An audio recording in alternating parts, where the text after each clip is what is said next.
What did Jesus mean when he said, "The harvest is plentiful, but the laborers are few"? Why were the disciples sent out like lambs in the midst of wolves? What does Jesus mean when he says that your peace will return to you?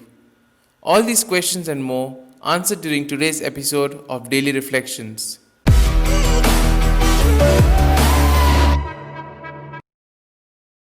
To spread God's kingdom, Jesus chooses to depend on the various gifts of His chosen ones. He sends us out just as we are.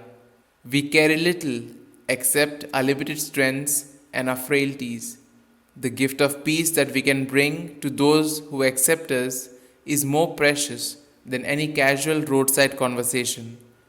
Which brings us to the first point, the harvest and the laborers. The passage begins with a somewhat dense expression. The words, "after these things," sends us back to the prayer of Jesus and to his firm decision to go to Jerusalem. The next verb, "appointed," refers to that he appointed 72 others and sent them out. The recommendations that he addresses to them before sending them are an invitation to be aware of the reality to which they are sent. Abundant harvest in contrast to a few laborers. The Lord of the harvest arrives with all his force, but the joy of that arrival is hindered by the reduced number of laborers. The initiative of sending out on mission is the competence of the Father, but Jesus transmits the order.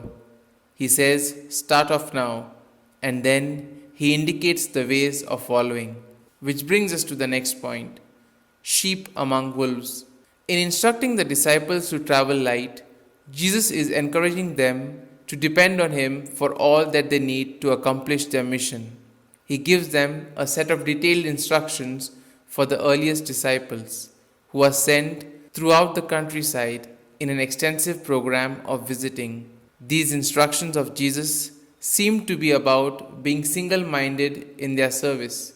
We put trust in him rather than in having spares of everything or depending on money. Prayer and service, love of others and of the poor bring the kingdom near in word and deed.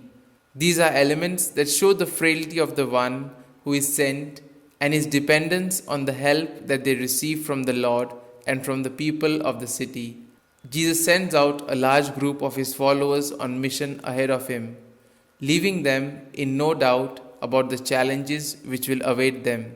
We get a picture of the unredeemed world where peace is patchy and love is often lacking. Looking around the globe today, we see many examples of hostility, injustice, and lack of love. The gospel challenges us to be messengers of peace. There is an encouragement here from Jesus to place trust only in him as we work for the kingdom of God. Which brings us to the third point. The word brings peace. Peace is a gift that precedes their mission, that is to say, fullness of life and of friendship, the true and real joy of the arrival of the kingdom. The spreading of the gospel brings peace, and Jesus once said that peacemakers are blessed because they are children of God. It is not necessary to seek comfort, and it is indispensable to be welcomed. Instead, the city becomes the most extensive field of the mission. It is there that life, political activity, the possibility of conversion, acceptance, and rejection are developed. This last aspect is linked to the gesture of shaking off the dust. It is as if the disciples, in abandoning the city that has rejected them, would say to the people that they possess nothing as an expression of the end of the relationship. Your peace will return to you. There is real comfort in this verse that we can hope for a sense of blessing, even when our efforts have been rejected or are unsuccessful. Without this peace which returns to us, it would be easy for us to be discouraged, bitter, or cynical. Here are some points for a personal reflection.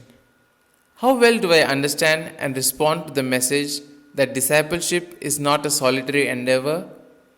Are you aware that the success of your witness does not depend on your individual capacity, but depends on God and your availability? What heavy baggage am I carrying that slows me down on my spiritual journey? These points can be of great help to reflect on today's gospel. And if you like our reflection, do share the good news of our Lord.